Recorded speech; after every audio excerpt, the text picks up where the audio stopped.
porque a veces de pronto estamos en unos momentos donde estamos enamorados, queriendo a Dios, amando a Dios con nuestro corazón, pero de un momento a otro entra el desánimo. ¿Le ha pasado? Entra como que esto no tiene sentido. Y es más, primero que todo a mí me ha pasado, a mí como pastor me ha pasado, pero también como pastor, como pastores a veces tenemos como ese dolor en el corazón porque lo veíamos a usted que iba así y de un momento a otro como que se desanimó y claro, empieza el cuestionamiento: ¿seré yo? ¿Seré que no oré mucho? ¿Será la persona? ¿Le hicieron algo? ¿Pasó algo? Pero tal vez la palabra de hoy tiene que ver con esto, porque pueden suceder varias cosas. La primera sea que buscamos al Señor porque necesitábamos algo, necesitamos algo que Él nos iba a dar y no se dio. Y nos defraudamos porque tal vez aún en la prédica nos dijeron que todo lo que soñáramos Dios nos lo iba a dar y cuando no se dio, bueno, ¿y qué pasó? Porque me prometieron y no es culpa ni siquiera de la persona, sino si eso fue lo que sigo en el púlpito. Si dijimos no, y eso va a tener todo y no se dio, pues puede suceder eso. La otra puede ser porque cuando vengan las adversidades, porque adversidades van a venir, momentos difíciles, dificultades en diferentes áreas, a nivel económico, a nivel emocional, a nivel sentimental, a nivel de ánimo, de estado de ánimo. Cuando venga eso, tal vez veo a Dios como ese Dios lejano, pero no creo que me pueda acercar a Él, no creo que Él pueda, y entonces me desanimo. Eso no tiene sentido porque sigo en el problema o sigo en la situación, o me toca mirar cómo lucho, cómo salgo adelante, cómo supero esta situación o cómo solvento esta situación, pero no voy adelante. Porque simplemente le entendí como una religión, como algo en donde voy a la iglesia porque como que me gusta más que lo católico, me gusta más que tal cosa, y entonces empiezo a esa ambivalencia. Y creo que es donde Dios quiere hablarnos hoy, y empiezo por esto. Creo que la relación, o sea, Génesis 1:26, no está en las diapositivas, pero Génesis 1:26 dice: entonces creó Dios. ¿A quién creó Dios? Al hombre y a la mujer, a imagen de Dios los creó, ¿verdad? Versículo siguiente dice: y los dio el poder o la autoridad para administrar ¿sobre qué? Sobre toda su creación, los peces del mar, las aves de los cielos, los animales, cultivar la tierra, sacar provecho de los frutos, de todo lo que hay, y generó eso. Ahora, ¿por qué hombre y mujer? ¿Por qué hombre y mujer? Porque era el contexto o el concepto de familia. ¿Qué tenía que hacer ese hombre y esa mujer? Primero, amar a Dios, querer a Dios, honrar a Dios, bendecir. Pero como que ellos iban a formar algo que tenía que ver con el núcleo, lo que Dios quería que fuera el núcleo. Entonces, que el hombre y la mujer estuvieran bien, y que a partir de que ellos estuvieran bien y que por su relación nacieran los hijos, que esos hijos también estuvieran en bendición. Pero aclaró que dejará al hombre a su padre y a su madre, porque entonces le decía a los papás: esos hijos van a hacer un préstamo y un día van a salir de su casa y un día ellos van a formar su propio hogar, van a ser una sola carne, papá y mamá, y van a levantar hijos, y el día que ellos crezcan también encontrarán los hombres la mujer el hombre, donde se unirán, serán una sola carne y estarán juntos para levantar hijos que serán un préstamo, que un día crecerán. Y esa era la idea, y el concepto de hogar, de familia, viene a partir de Dios. Y en ese concepto de familia era el lugar donde íbamos a encontrar bienestar, salud, cuidado, disciplina, formación, entendimiento, fortaleza, todo lo que necesitábamos. Así que el hogar es algo tremendamente, la familia es algo tremendamente importante para Dios, porque es más, la familia es lo que nos daba o nos da identidad. O sea, la familia me permite a mí tener identidad. Entonces se supone que una familia debería ser un lugar donde papá quiera a mamá, pero la ame así con ese amor sincero y valeroso, que mamá ame y respete a papá con esa misma amor, con esa misma entrega, que esa relación de los dos se constituya en un ejemplo para los hijos, y que los hijos viéndolos digan: wow, como mi mamá, si yo quiero una mujer, y como mi papá, si yo quiero un hombre, en el caso de niña o de niño. Y que teniendo eso, entonces los papás en esa unidad que se tienen desborden su amor también hacia los hijos y que ellos puedan sentirse los hijos amados, cuidados, respetados, honrados, valorados, todo lo que tenga que ver con esto, y que de la misma manera los hijos, recibiendo en sus corazones eso de sus padres, puedan devolverlo a los padres en amor, en respeto, en honrar a papá, honrar a mamá, como lo dice la palabra, y que seguramente ese ambiente de amor entre papá y mamá y ese ambiente de amor entre padres e hijos y padres genere un ambiente de amor entre hermanos. Que los hermanos también se quieran, se amen y se bendigan. ¿De acuerdo? Y tal vez acá, y perdónenme, a veces yo no quiero decir nombres propios por la grabación, porque esto va a salir y después dice, ya, pero ¿de quién está hablando? Pero lo quiero hacer. Y a mí hay algo que nunca se me olvida, y acá está la familia, agradezco que esté acá, pero es Wilmar con su esposa y sus 2 hijos, y los bendigo. Porque me van a entender a lo largo de la prédica, pero Wilmar seguramente no tuvo ese modelo de hogar, Nidia seguramente no tuvo ese modelo de hogar.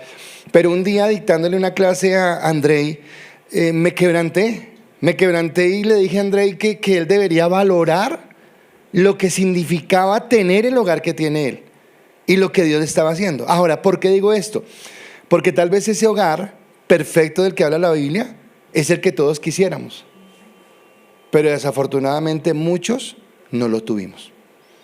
No estuvo ese hogar. No pudimos disfrutar de ese hogar por diferentes razones, porque papá o mamá se fueron, porque no estuvieron allí. En casos más duros, porque tal vez papá o mamá abusó, violentó de los hijos, de la mamá o del papá, violencia intrafamiliar. Porque tal vez eso generó disputas entre los hijos, y los hijos entonces son hermanos, pero a veces parece que no fueran hermanos, sino que fueran enemigos. Gloria a Dios los que tienen hermanos, y los hermanos son unidos, se mantienen, son juntos. Pero no es el caso de todos los hermanos, no pasa así en todas las familias.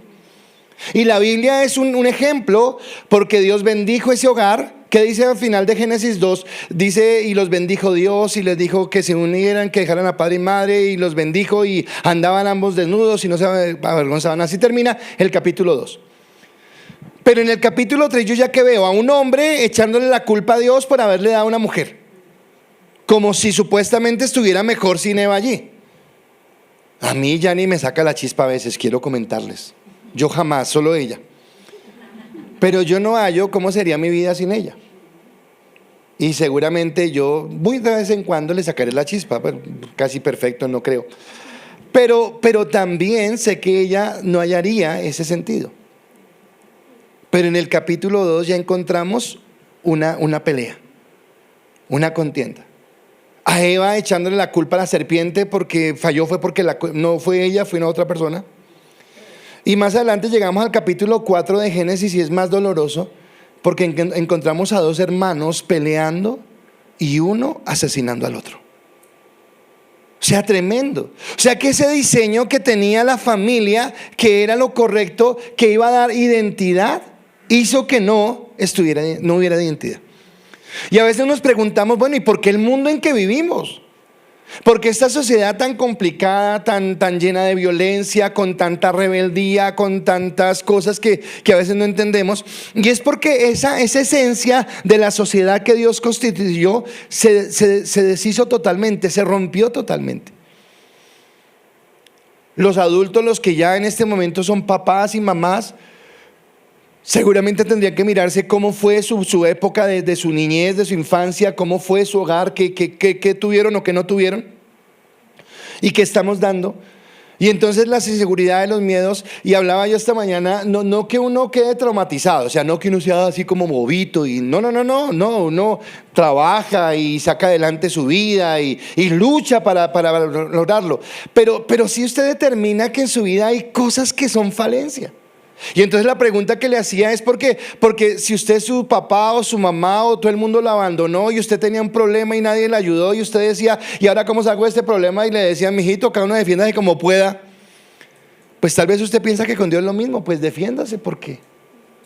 Y no tenemos esa cercanía y esa comunión con Dios, y tenemos una identidad totalmente deformada. Así que gloria a Dios, Y tal vez eso era lo que yo le decía a André, y creo que Johnny me ha escuchado hablar de esto, entonces para Johnny también va, es decirle: Dios, gracias.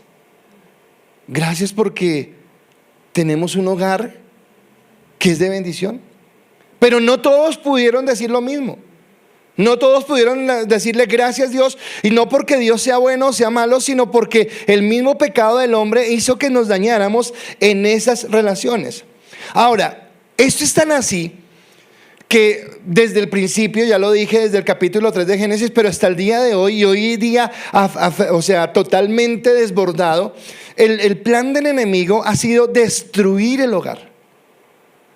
O sea, el plan del enemigo es destruirlo, dañar el hogar, dañar la institución del hogar, dañar lo que es la familia, porque Dios sabe lo que significa una familia unida, pero también lo sabe el enemigo. Así que destruye nuestra sociedad, destruyendo la identidad, y destruye la identidad destruyendo a los hombres y mujeres en sus relaciones más cercanas. Entonces podemos encontrar que hay divorcios.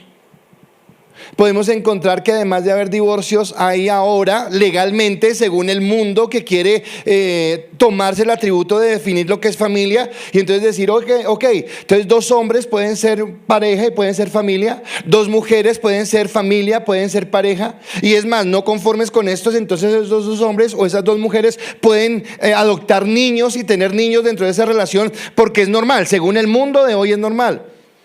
Pero después, cuando vamos a mirar, entonces las personas que se divorcian porque sí, porque de mala ya no nos aguantamos o lo que sea, pero no se alcanzan a imaginar que, aunque no lo entiendan, es un daño para cada cual. No es el esposo haciéndole el daño a la esposa o la esposa haciéndole el daño al esposo, es el daño que se hacen el uno al otro, es el daño que generan en su corazón. Los que están confundidos y perdidos en esto de hombre y mujer, no saben que en su confusión van a estar condenados, que esto los lleva a condenación, que los lleva a estar apartados de Dios.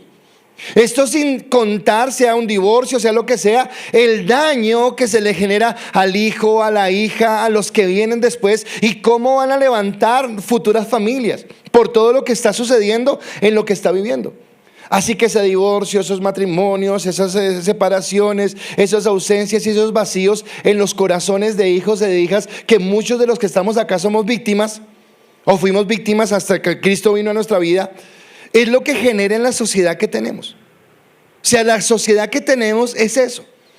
Y entonces, cuando usted es receloso, o cuando usted es orgulloso, o cuando usted es violento, o cuando usted tiene la autoestima por el piso, o cuando usted es muy delicado, o cuando usted es muy débil, no estamos hablando de otra cosa, sino a lo que corresponde de una deformación del hogar, de lo que ha dañado. Y obviamente, cuando yo quiero conocer a Cristo, lo conozco, me parece muy lindo y muy bello, pero cuando tengo un problema, cuando tengo una dificultad, o cuando siento que no me complace lo que yo quiero, como no tengo una relación con Él en ese sentido, pues simplemente me desanimo. Porque pienso que Dios es como todo el resto de la gente, que me defrauda, que me abandona, que se va, que me deja solo. Ese engaño, ese dolor que se le causa a los hijos, es un daño y un dolor que se le causa a las familias. Es un daño y un dolor que se le causa a la iglesia. Es responsable del daño que se le causa a la iglesia, y es responsable del daño que se le causa a la sociedad. Así que las sociedades que tenemos no es otra cosa que el reflejo de lo que estamos viviendo en nuestro núcleo personal, en nuestro núcleo familiar. Peleas, contiendas, orgullos, vanidades, pero que vienen de vacíos anteriores, que vienen de cosas anteriores. Por eso la prédica en esta mañana tiene como título: una nueva familia, una nueva identidad. Y quisiera que los que están en el sonido me estuvieran escuchando, y quisiera que los servidores me estuvieran escuchando, y que los que están acá me estuvieran escuchando, porque creo que es para todos. Y es entender cómo en Cristo, cómo en Dios, tenemos una nueva familia, y esa nueva familia nos da una nueva identidad, que nos lleva a caminar de una manera diferente.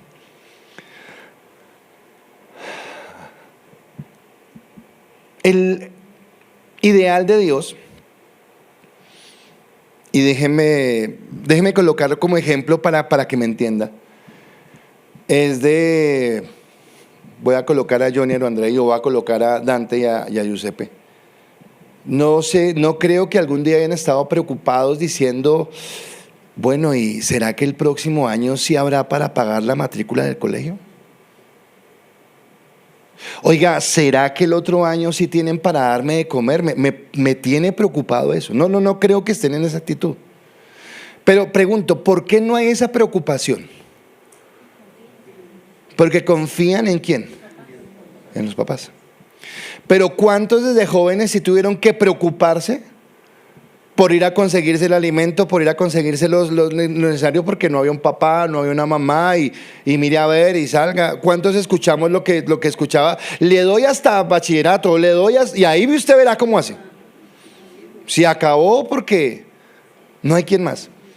Y obviamente genera esas situaciones.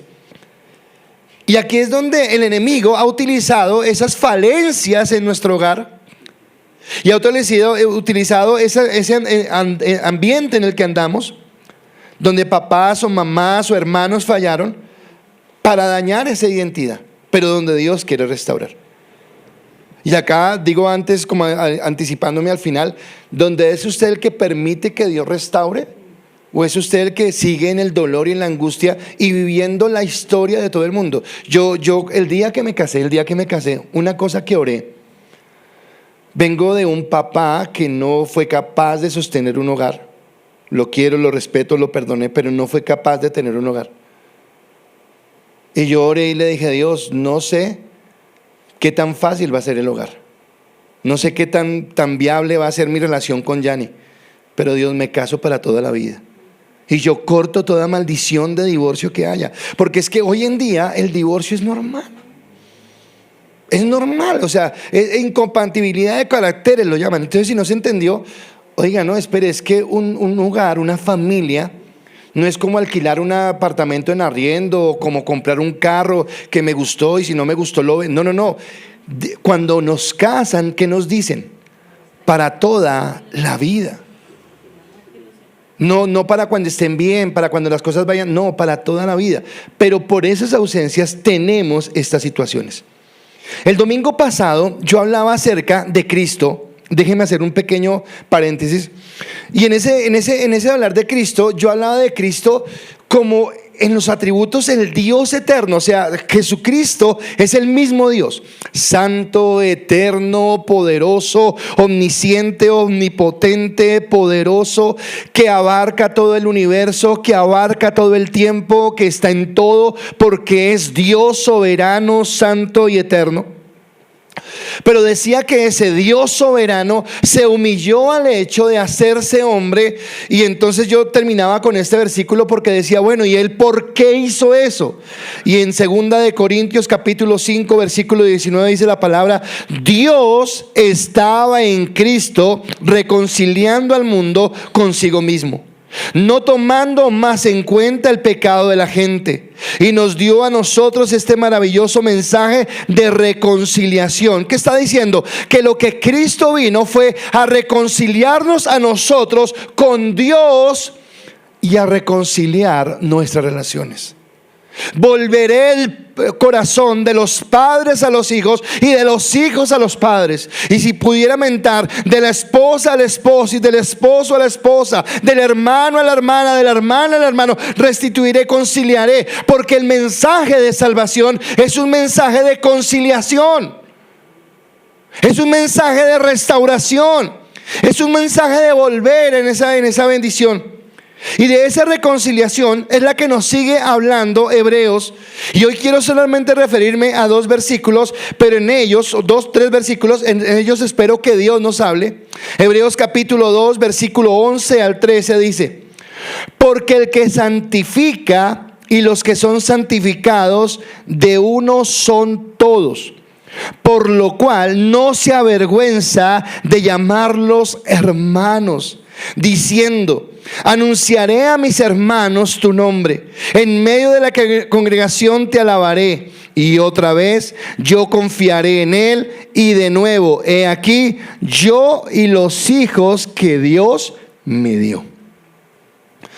Así que cuando Cristo nos da un mensaje de reconciliación, y cuando en ese mensaje de reconciliación nos restaura, Lo que está restaurando realmente nuestra vida es la identidad que fue quebrada por esta sociedad. Y todos de una u otra manera, por algún motivo, fuimos quebrados porque vivimos en un mundo de pecado, porque nosotros mismos somos pecadores, porque nosotros hemos dañado, herido, ofendido a alguien, y porque alguien nos ha dañado, ofendido y herido a nosotros, porque no somos los víctimas solamente, sino que a la par somos víctimas y somos victimarios. No usted, no yo, todos nosotros, porque ese es el mundo en el que vivimos. Pero Cristo restaura nuestra identidad que fue perdida, y lo hace, y eso es lo que quiero hablar hoy, a través de 3 relaciones familiares que yo quiero que usted entienda. A través de 3 relaciones familiares que nos van a brindar una bendición, y esas relaciones familiares vienen a través de su encarnación y a través de su redención. O sea, el que Cristo se hubiera encarnado, que hubiera vivido en la tierra, que hubiera ido a la cruz del Calvario, que hubiera muerto y hubiera resucitado, lo hizo obviamente por nuestra salvación. Pero hoy yo quiero ir un poquito más a fondo. No es solamente, me salvó, gracias Dios me salvaste. No, es algo mucho más grande. Y es que nos dio 3 relaciones familiares de las que quiero hablar. La primera relación: Cristo por su sacrificio nos hizo sus hermanos. Cristo por su sacrificio nos hizo sus hermanos. Esto quiere decir que entonces nosotros nos convertimos en hermanos de Dios. Antes de seguir dando la charla, quiero, si usted está en su casa también hágalo, por favor, cierre sus ojos. Cierre sus ojos. Jesús, yo te pido que tú traigas revelación hoy a nuestras vidas. Señor, en las familias y en los hogares donde papá o mamá faltó, donde fuimos heridos o abusados, donde nunca nos sentimos amados o pertenecientes. Si hay alguien que en su corazón, Señor, tenga resentimientos, heridas, dolor, yo te pido, Jesús, que tú restaures. Y te pido que hoy nos permitas verte no solamente como el Salvador, sino que nos permitas entender que hubo algo mayor a solamente ser salvos. Y es que nos diste el privilegio de ser parte de tu familia. No porque lo mereciéramos, Dios, porque hoy reconocemos nuestros errores y reconocemos nuestros pecados, sino por la gracia amorosa e infinita con la que nos amaste y nos permites hoy entrar en tu familia. Por favor, Espíritu Santo, toma mis labios para ser claro en el mensaje y coloca, Señor, en el corazón la revelación de tu Espíritu. En el nombre de Jesús, amén. Cristo por su sacrificio se convierte en nuestro hermano mayor. Ahora, si usted tiene buen hermano, si usted tiene un buen hermano, si usted tiene una buena relación con sus hermanos, usted entenderá esto y le dará un tremendo valor. Pero si por el contrario su relación con sus hermanos es distante y de perros y gatos, va a decir, bueno, ¿y qué valor tiene? Pero acá en los que tienen esa buena relación es para entender que mejor que el hermano o la hermana que Dios le ha dado es la hermandad que nos brinda Cristo. Y si no la ha tenido, es para restaurarlo y para entender que Cristo como hermano mayor es ese hermano en el que podemos confiar. Porque me impacta cómo Cristo habla de nosotros, porque nosotros no somos merecedores, fallamos todo el tiempo, pecamos todo el tiempo, nos equivocamos todo el tiempo, hablamos lo que no debemos de hablar, hacemos lo que no debemos hacer, actuamos como no debemos actuar. Mas sin embargo, el autor de Hebreos dice que Cristo habla de nosotros diciendo, no se avergüenza de llamarnos hermanos. O sea, a mí me impacta esto, que Cristo, conociéndome y conociendo mis debilidades, no se avergüence de llamarme hermano. Estoy hablando del Dios eterno, del Dios todopoderoso, del Dios creador de todo cuanto existe. Y ese Dios me llama hermano porque me ama. Ahora, ¿qué hizo Jesús en la cruz del Calvario? Nos hizo santos. Con su sangre nos limpió de nuestros pecados, nos apartó para el Padre. Escúcheme, usted y yo fuimos apartados. ¿Apartados de qué o de dónde? Apartados del mundo, apartados de la corrupción del mundo, apartados de la vanidad del mundo, apartados de la mentira del mundo, apartados de lo que el mundo quería hacer. Nos apartó. Así que no simplemente nos hizo salvos, sino que nos dio el privilegio de vincularnos a la familia de Dios. Nos dio el privilegio de ser parte de esa familia, de poder decir: yo pertenezco a esta familia, yo estoy ahora en esta familia. En Hebreos está mencionando, un versículo de un capítulo completo del Salmo 22. Si usted en su casa puede leer el Salmo 22, usted leer el Salmo 22 es como si usted leyera lo que pasó en la Semana Santa, lo que pasó en esas últimas horas, lo que pasó en la cruz del Calvario. Pero y ahí en ese Salmo 22 es donde dice que Él no se avergüenza de llamarnos hermanos. Pero escúcheme, antes, creo que es el versículo 22 del Salmo 22, antes de decir que Él no se avergüenza de llamarnos hermanos, nos habla de lo que Él hizo como hermano mayor por nosotros. Algo que a duras penas nosotros haríamos por un hermano realmente en la carne. Y digo a duras penas porque no sé si estuviéramos dispuestos a hacerlo. Cristo lo hizo por nosotros. El Salmo 22 se lo dejo para que usted lo lea en la casa, pero déjeme tomar solamente 3 versículos.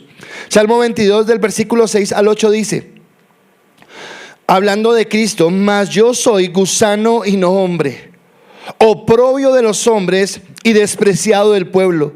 Todos los que me ven me escarnecen, estiran la boca, menean la cabeza diciendo: se encomendó a Jehová, libre de él, sálvele, puesto que en él se complacía. O sea, lo están criticando, lo están señalando, están diciendo: usted recuerda la Semana Santa, recuerda la cruz, sálvate a ti mismo, bájate de la cruz, no que eras Dios, no que podrías. Y dice: era un oprobio, menos que un hombre. Se hizo, perdóneme la expresión, pero se hizo guiñapo humano. O sea, lo que estaba ya no era un hombre, era un despojo, latigado, lacerado, herido. Y a pesar de eso, o además, no a pesar, sino además de eso, aún faltaba lo más grande, lo más duro, lo más fuerte, que era la ira de Dios sobre él. Pero cuando Él lo estaba haciendo, cuando Él estaba entregando su vida, cuando Él estaba disponiéndose para hacer eso, lo que quería era colocarse como nuestro hermano mayor. Y como hermano mayor dijo: yo pago por ellos, yo sufro por ellos, yo restauro la relación que fue rota. Así que ese hermano es un hermano que estuvo dispuesto a dar lo que jamás pensáramos que nadie podía dar por nosotros. No sé si recuerda el miércoles pasado cuando estábamos hablando acerca de Israel, yo hablaba de José. Y José es un tipo de Cristo. O sea, José es una sombra de Cristo en el Antiguo Testamento. Y entonces este José, que es tipo de Cristo pero no es Cristo, seguramente tenía sus errores. La palabra no los describe tan abiertamente, pero tal vez tenía sus errores. Uno que podríamos pensar era que era un muchacho como consentido. Su papá le compraba ropa especial, le demostraba el amor que le tenía por encima de los demás hermanos, hacía que hubiera como rencilla entre ellos por esa preferencia. Encima parece, según lo que la palabra dice, que este José era el que le iba a decir: ay, vea que tal hizo tal cosa, ay, vea que el otro se portó mal, vea que el otro se metió yo no sé a dónde. Así que no era muy amado por sus hermanos. Un día sus hermanos, con rabia, con resentimiento, deciden matarlo. Así que planean todo para matarlo, pero uno de ellos, el hermano mayor, intercede y dice: no, ¿cómo lo vamos a matar? Es nuestro hermano. Tampoco. Vendámoslo como esclavo. Lo venden como esclavo, matan un animal, ensangrentan su túnica especial, se la presentan a su papá. Su papá no tiene pruebas de ADN en esa época, así que no puede saber que es una sangre de cordero. Él solamente sabe que es sangre y él piensa que es de su hijo. Se aflige, siente dolor, los hermanos se lavan las manos. José más o menos estima que fueron entre 20 y 23 años que vivió su penuria. En estos 20 o 23 años primero fue vendido como esclavo. Usted sabe que era un esclavo, alguien que no tiene voluntad, que no tiene derechos, que no tiene nada, solamente cumple las misiones del amo. Estando allí, entonces Dios lo bendice, Dios lo engrandece, hace que haya gracia delante de Potifar. Potifar le da un espacio y un lugar de preferencia en su casa. Pero en esta preferencia, la mujer de Potifar pone sus ojos en él y se enamora. Pero este hombre, tal vez por lo curtido que estaba de lo que había vivido, sabía que no le convenía apartarse de Dios, y seguramente generó en la soledad un amor más fuerte por Dios. Así que él dice: no, yo no voy a defraudar a Dios. A José nadie le podía criticar de haber hecho algo malo en ese lugar, porque nadie tenía temor de Dios. Mas sin embargo, él sí sabía que tenía temor de Dios. Así que se aparta, se consagra para Dios, camina en santidad. Y el premio que él tiene por caminar en santidad es la cárcel. Y si estaba mal como esclavo en la cárcel, está peor, porque la cárcel es un lugar donde está olvidado. Su papá piensa que ha muerto, sus hermanos se han olvidado de él, el rey ni lo conoce, Potifar no quiere saber nada de él, y no hay quien abogue por él. Así que está olvidado, está en un lugar olvidado. No tiene esperanza de nada. Mas sin embargo, aunque no tiene esperanza de nada, él sigue confiando en Dios y creyendo en lo que Dios hará. De una manera sobrenatural, usted conoce la historia, Dios lo levanta, lo restaura, y al final, y escúcheme por qué todo esto tiene que ver con tipo de Cristo. Sus hermanos lo vendieron, vivió un suplicio, pasó un momento difícil, pasó un desierto. Pero cuando es levantado, Faraón lo ve, y después de todo lo que usted sabe, le dice: te voy a colocar al segundo al mando después de mí. ¿Dónde está Cristo sentado hoy? ¿A la diestra de quién? Del Padre. ¿A dónde colocaron a José? Como segundo después del Faraón. Le dijo el Faraón: solamente yo tendré más autoridad que ti sobre todo el reino, pero todo el reino está en tus manos. Ahora empieza a administrarlo. Y aparecen los hermanos. La hambruna hizo que sus hermanos llegaran. Ahora, pero sea honesto, no vaya acá a sacar la aureola de brillarla, no, sea honesto. Usted es José, tiene poder, tiene autoridad, y recuerda todo lo que sus hermanos le hicieron. Y sus hermanos llegan, no lo conocen, pero le piden clemencia. Ay, ahora sí. Mas sin embargo, José, que es tipo de Cristo, en un corazón humilde, dice: ustedes pensaron hacerme mal a mí, pero Dios utilizó este mal para el beneficio, no mío, sino para el beneficio nuestro. Así que Dios va a utilizar esto para restaurarnos y para levantarnos. Cuando Cristo va a la cruz, son sus propios hermanos, los judíos, los que lo llevan a la cruz, los que lo condenan, los que gritan: crucifícanle. Pero aunque pensábamos que le estábamos haciendo, o ellos pensaban que le estaban haciendo mal a Jesús, el mal de Jesús resultó en el beneficio y en la bendición para todos nosotros. Resultó en una restauración, en una rescatarnos, en la salvación. Pero no solamente en la salvación, sino en hacernos ahora sus hermanos por el sacrificio de Cristo en la cruz.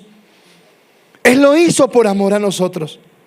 Él te restaura, Él te levanta. Ahora tú puedes acercarte no como un simple Dios al que oras a ver si de pronto Él te escucha o no te escucha, sino que Él es tu hermano mayor. Y escúchame esto: si Él estuvo dispuesto a ir a la cruz por ti, Él está dispuesto a intervenir, a orar, a interceder y a guiarte para que tu vida tenga ese cobijo, esa guarda de Dios, para que puedas estar amparado por Él. No importa la circunstancia, no importa el momento, Dios es el que te levanta.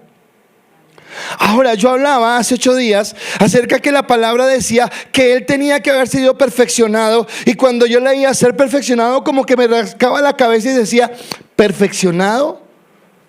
Estoy hablando de Dios. ¿Cómo Dios puede ser perfeccionado si Dios es perfecto? Y la respuesta hoy se la quiero dar con más detalle.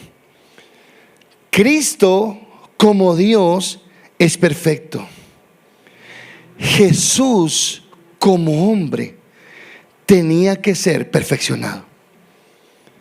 Algo que me impacta de Jesús es que el problema que usted tiene, la situación que usted ya ha vivido, las cosas dolorosas, injustas, de traición que usted ya ha vivido, no es algo que tome por sorpresa a Jesús, como que ¿y qué es eso? No, Él lo vivió.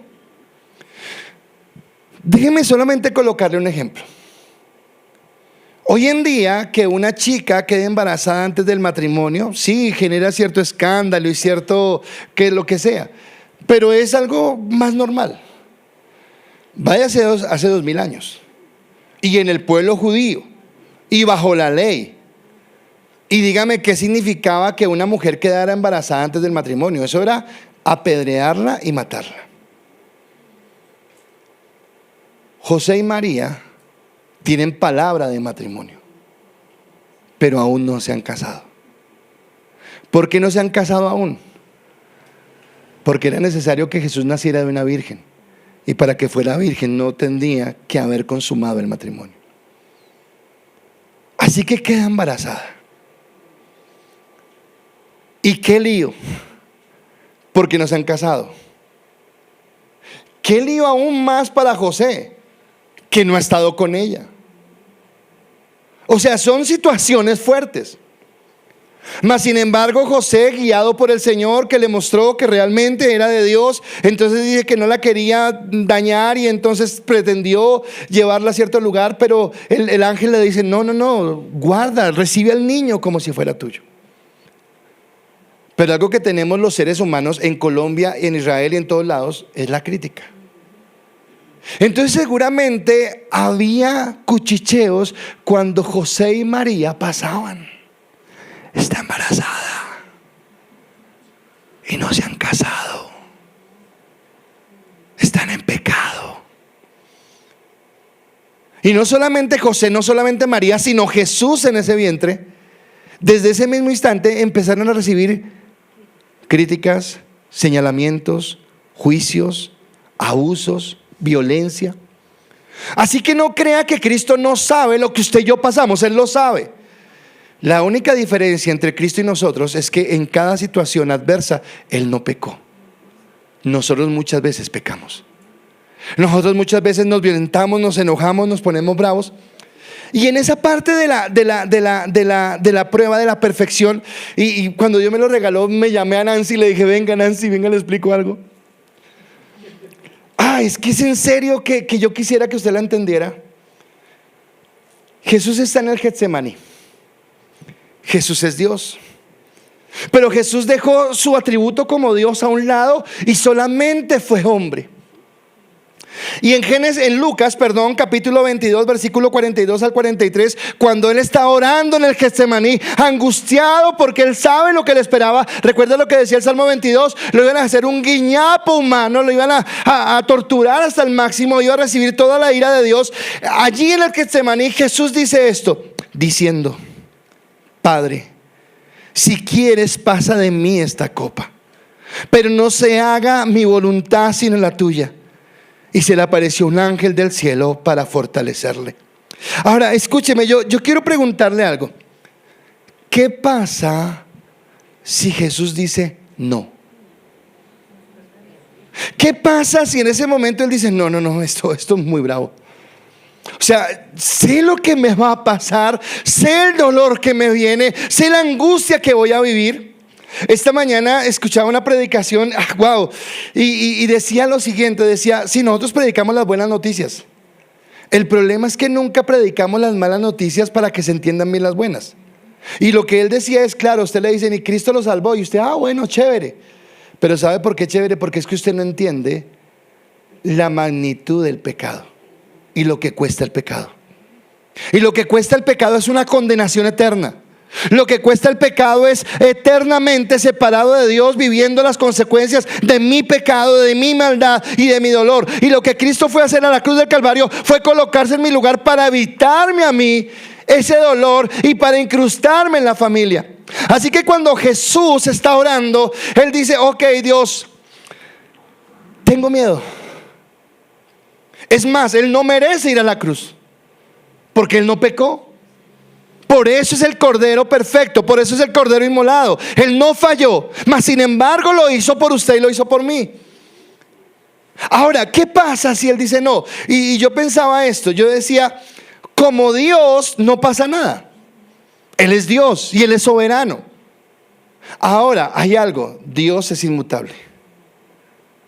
Wow, es inmutable. Cuando usted empieza a conocer a Dios, todas las cosas lo empiezan a conmover. Porque si Dios había determinado desde antemano que iba a sacrificarse por nosotros, Él no iba a cambiar. Mas sin embargo está mostrando su dolor. Si Él hubiera dicho que no, como Dios no peca, pero como hombre sí. Porque era necesario el ser perfeccionado. Y el ser perfeccionado era necesario que Él hiciera obediente. ¿Recuerdan Filipenses? Dice: haya pues en vosotros el mismo sentir que hubo en Cristo Jesús, el cual siendo igual a Dios no estimó el serlo como cosa a que aferrarse, sino que se humilló a sí mismo, haciéndose obediente hasta la muerte, y muerte de cruz.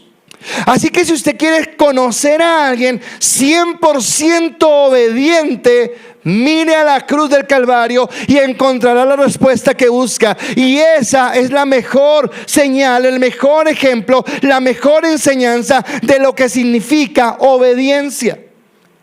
Ahora, ¿Él por qué lo hace? Él lo hace porque Él nos ama. Y lo que le dice Jesús es: si es posible, pasa de mí esta copa.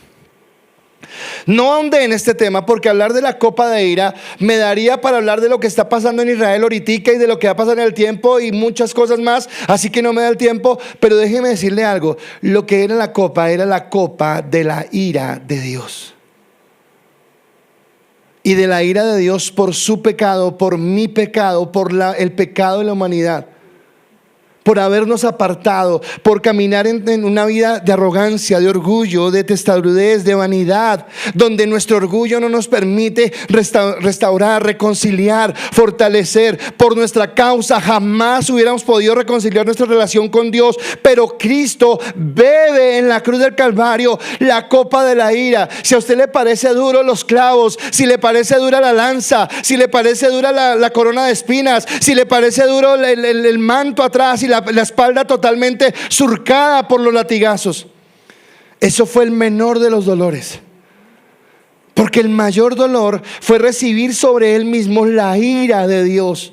Y esa ira por causa de su pecado y de mi pecado. Lo que usted y yo hemos hecho desde el día en que nacimos hasta el día que abandonemos esta tierra, todos esos pecados fueron los que Cristo cargó sobre Él en ese momento. Por eso la palabra en Hebreos 12:2 nos dice: puesto los ojos en Jesús, el autor y consumador de la fe, el cual por el gozo puesto delante de Él sufrió la cruz, menospreciando el oprobio, y se sentó a la diestra del trono de Dios. Que dice que yo puedo poner y confiar en Jesús, que puedo mirarlo a Él y saber que Él, menospreciando el dolor, la angustia, la tristeza, todo lo que iba a vivir, estuvo dispuesto a entregar su vida por nosotros. Estuvo dispuesto a restaurarnos, a levantarnos en la gracia. Y porque por esa razón Dios lo puso a la diestra del Padre. Por eso yo puedo confiar en Él, porque Él es un Padre, es un Dios, es un hermano mayor que escucha. Viene mi segunda relación. La primera es que ahora ustedes y yo, por nuestra fe en Cristo y por su sacrificio, tenemos un hermano mayor. Segunda relación: el Padre por amor nos escogió como hijos. Y acá es profundo. ¿Por qué el mundo se burla y se enoja de nuestra fe? ¿Por qué el mundo no nos acepta? Yo hablaba esta mañana y quiero decirlo porque creo que tenemos que entenderlo. No por ser religioso es que el mundo me odia. Si el mundo me odia por ser religioso, bien merecido lo tengo. Si el mundo me odia porque yo ando con una Biblia diciéndole a todo el mundo es que yo soy santo y ustedes son pecadores, yo soy bueno y ustedes son malos, y yo voy para el cielo y ustedes para el infierno, si es por eso, bien merecido tengo que me odien, porque eso no es lo que está diciendo la palabra. No es por eso. Lo que está diciendo es que si Cristo me apartó, ahora yo vivo conforme a los principios de la palabra. Y escúcheme, no algunos, no muchos, todos los principios del mundo son opuestos a Dios. Todo lo que el mundo valora y estima como su mejor valor es contrario a lo que Dios quiere. Por eso cuando Cristo nos apartó para Dios, nos dio una nueva identidad. ¿Qué es lo que hace Cristo cuando nos hace sus hermanos mayores? Se coloca como ejemplo. Algo que yo he visto en la vida pastoral es que cuando en la familia hay 3 o 4 hermanos, el ministerio que coja el hermano mayor en la iglesia es el ministerio que cogen todos los hermanos. Todos tienen al hermano mayor como el referente. Como el que, si este se metió por el sonido, yo voy por el sonido. Si este se metió en la alabanza, yo voy por la alabanza. Porque es como que el hermano mayor es el referente. ¿Sabe cuál es su referente? Y mi referente hoy es Cristo. Y yo sigo el ejemplo de Cristo. Y Cristo fue obediente hasta la muerte y muerte de cruz. Y se sometió voluntariamente. Ahora, acá entiendo algo. Y es que no fue usted el que escogió a Cristo. No fue usted el que escogió a Dios. No fue usted el que le dio una oportunidad a Dios. Fue Dios el que nos rescató. Fue Dios que, así como cuando José estaba en la cárcel y no tenía ninguna esperanza porque nadie se iba a acordar de él, pero hubo alguien que se acordó de él, fue Dios. Así fue Dios el que se acordó de ti y de mí, no porque seamos buenos. Muchas veces me ha escuchado esto y vuelvo y se lo digo. Yo no le estoy predicando a usted porque mi vida toda la vida ha sido inmaculada y desde que nací santo. No, yo pequé, me aparté de Dios, viví en pecado, pero la misericordia, la gracia de Dios me rescató y me ha hecho ahora un predicador de su palabra, no por mis méritos, sino por su gracia, por su gloria. Lo que usted y yo tengamos no lo merecemos por nosotros, sino porque hubo un Dios que nos amó. Dice la palabra en Juan capítulo 15 versículo 19, hablando del mundo: si fuereis del mundo, el mundo amaría lo suyo, pero porque no sois del mundo, antes yo, dice el Padre, os elegí del mundo, por eso el mundo os aborrece. Porque somos de Dios, porque le pertenecemos a Él, porque Él colocó un sello en nuestra vida, y ese sello es el Espíritu Santo, que son las arras de la salvación, dice la palabra, con la cual nos ha apartado para Él. Así que Dios nos escogió por su soberanía, y Cristo simplemente fue el camino. Dice en Juan 14:6, no está allí, dice: yo soy el camino, yo soy la verdad, yo soy la vida. Nadie viene al Padre sino por mí. Hay una falsa concepción, y es que todos somos hijos de Dios. Y eso no es verdad. No todos somos hijos de Dios. Todos íbamos a ser hijos de Dios si Adán hubiera cumplido en el huerto. Pero cuando Adán incumple en el huerto, dice que la paga del pecado es la muerte, y quedó separado de esa comunión con Dios. Así que lo que sí somos todas las criaturas sobre esta tierra, todos los hombres y todas las mujeres sobre esta tierra, lo que sí somos es criaturas de Dios, hechura de Dios. Eso somos todos. Pero dice en Juan 1:12: más a los que le recibieron, a los que creen en su nombre, les dio la autoridad de ser hechos hijos de Dios. Déjeme decírselo al contrario: los que no creyeron, los que no tuvieron fe en su nombre, ellos no tienen el poder ni la autoridad de llamarse hijos de Dios. Y no porque lo diga un hombre, sino porque lo dice la palabra.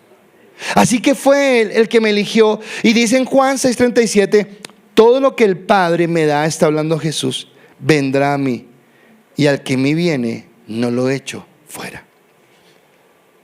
No sé cuáles son sus problemas, no sé cuáles son las situaciones adversas que tenga en este momento, pero no solamente tiene un hermano mayor, ahora tiene un Padre que lo escogió. Y si lo escogió, que lo ama, que lo restaura y que lo bendice, y que quiere levantarlo porque Él lo eligió. Y escúcheme, hoy siéntase amado. No siéntase orgulloso, porque no hay de qué sentirse orgulloso. Siéntase amado, porque a pesar de ser como somos y a pesar de actuar como actuamos, Cristo nos amó, Cristo nos escogió, Cristo nos apartó. Y esto me da pie para la tercera relación de la que quiero hablar. Ser hermanos no es una simple jerga cristiana. Yo creo que muchos acá, no sé si todos, pero sé que muchos de acá, hemos sido burlados en el trabajo, en la universidad, en el colegio, en la familia, cuando nos ven llegan y dicen: ¡ay, llegó el hermanito! Y ese hermanito es de una forma despectiva. Es como el loquito ese que va allá, venga hermanito para acá. Pero yo quiero decirle que esa palabra tiene valor. Nuestra identidad fue dañada por el pecado. Nuestra identidad fue quebrada por todo lo que ocurría en nuestro entorno. Pero Cristo, con su sacrificio en la cruz del Calvario, hizo dos cosas con nosotros. Cuando usted y yo depositamos nuestra confianza en Dios, cuando el Espíritu Santo nos da la fe necesaria para creer en el Hijo de Dios y para confesarlo como nuestro Señor y Salvador y aceptarlo para llegar a ser parte de la familia de Dios, lo primero que Él hace es cambiar nuestra naturaleza. Por eso el mundo nos odia, porque no es la religiosidad que yo tenga, sino la naturaleza. Si alguien quiere ser religioso, Santiago dice, el religioso vaya y dele de comer al hambriento, vaya y vista al desnudo, vaya y visite al enfermo, vaya a las cárceles y visite. Eso es religión. Pero mi relación con Cristo es mucho más, porque es una relación de hermano a hermano, y mi relación con Dios es una relación de padre a hijo. Y dice, cambió nuestra naturaleza, y a eso que cambió nuestra naturaleza llamamos un nuevo nacimiento. Juan 3:6 dice, lo que es nacido de la carne, carne es, y lo que es nacido del Espíritu, Espíritu es. Así que ahora yo tengo una naturaleza que, aunque todavía lucha con esa pequeña parte de mi ser, donde hay una naturaleza carnal, donde a veces me sale el orgullo, me sale la vanidad, me sale el dolor, la tristeza, la angustia, pero hay algo firme que yo tengo, y es la certeza de que Dios está conmigo, de que Dios me levanta y de que Dios me bendice. Así que Él me dio una nueva naturaleza, pero no solamente nos dio una nueva naturaleza, sino nos adoptó como hijos y nos incrustó en una familia llamada iglesia. Así que cuando hablamos de hermanos, estamos hablando de iglesia. Y la iglesia no esta iglesia, no la que está en este lugar, sino la iglesia a nivel de todo el mundo, donde hay hombres y mujeres que han confesado a Cristo como el Señor de su vida y creemos de una misma manera. Así que empieza una relación de dos vías. Y yo quiero decirle algo. La primera vía es que Dios asume su responsabilidad como padre. Y déjeme hablarle por un momento a los adultos que estamos acá. Porque nosotros pensamos que quien necesita la paternidad son los pequeños, porque aún están indefensos. Ya nosotros somos grandes, así que ya toca es mirar cómo luchamos, cómo salimos adelante, pero resulta que la paternidad Dios no la quiere dar a todos.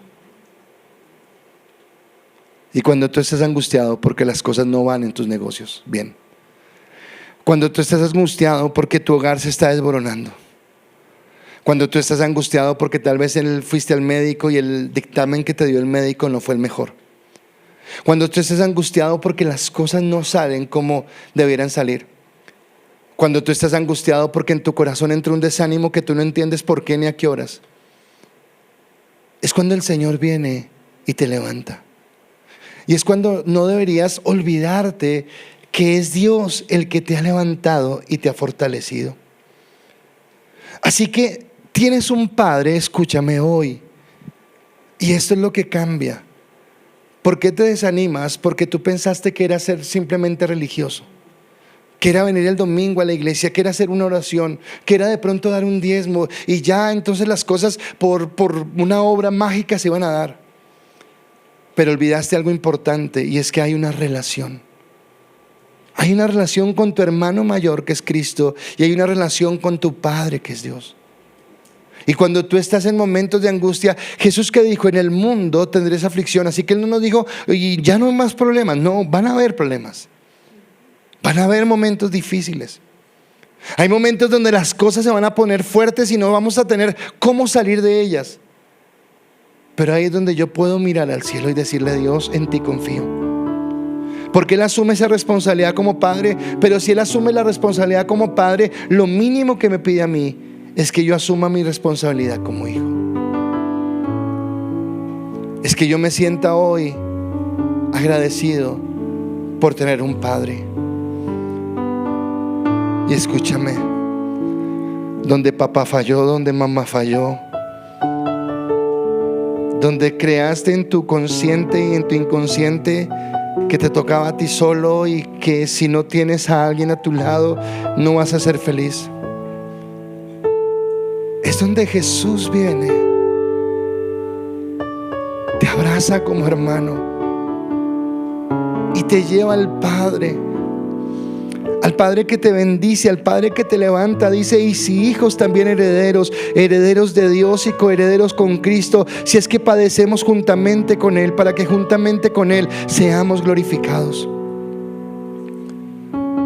Así que Él te lleva a ese camino y no te deja solo, porque te da el Espíritu Santo. Juan 14:26: mas el Consolador, el Espíritu Santo, a quien el Padre enviará en mi nombre, Él os enseñará todas las cosas y yo os recordaré todo lo que os he dicho. Así que ahora no solamente tenemos un hermano mayor que es Cristo, y no solamente tenemos un padre, y escúcheme, ese padre es padre por excelencia, porque tus padres, buenos o malos, fueron los padres que Dios colocó acá temporalmente, por el tiempo que estés en esta tierra. Y la palabra nos dice que independientemente que esos padres hayan sido buenos o malos, es nuestra responsabilidad y nuestro deber honrarlos y bendecirlos mientras que estén en vida. Pero hay un Padre que nunca va a fallar, porque es un Padre eterno y es el Dios que te ha amado. Así que donde otros fallaron, donde fuiste abusado, donde fuiste herido, donde fuiste abandonado, donde fuiste maltratado, el Señor te levanta. Y ahora puedes amar a la persona que está a tu lado, empezando por tu familia, pero siguiendo por la gente de la iglesia. Porque todos éramos igual de indignos, pero la misma sangre nos lavó, el mismo sacrificio nos perdonó. Y ahora caminamos en la gracia de su amor y en su bendición. Y por su sacrificio hoy tenemos una nueva familia y una nueva identidad en Él.